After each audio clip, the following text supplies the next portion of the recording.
All right, so we're back with Lab 7 VO2 Max Test interpretation.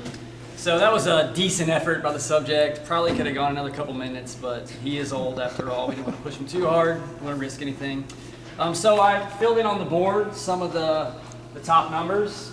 The highest value we recorded during the test, the highest VO2 value was a 53.0, so that would be the highest value.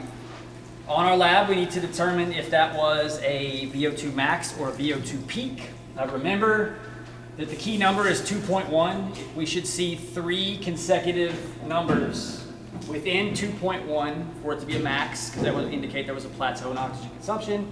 If the difference is outside of the 2.1, it would be a VO2 peak.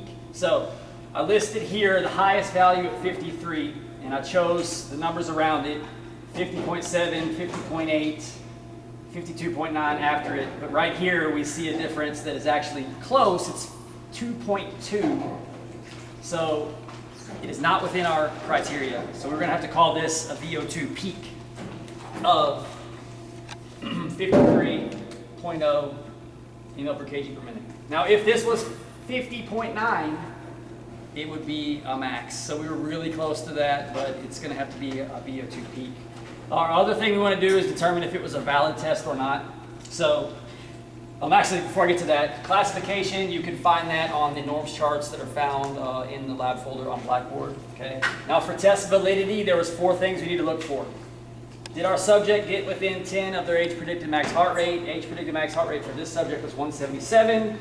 He got to 181, so that's a yes. Put a check mark there.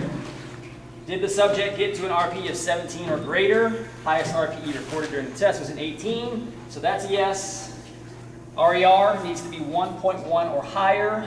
In this particular test, the highest RER value was 1.07, so he did not satisfy that criteria, so I put an X there.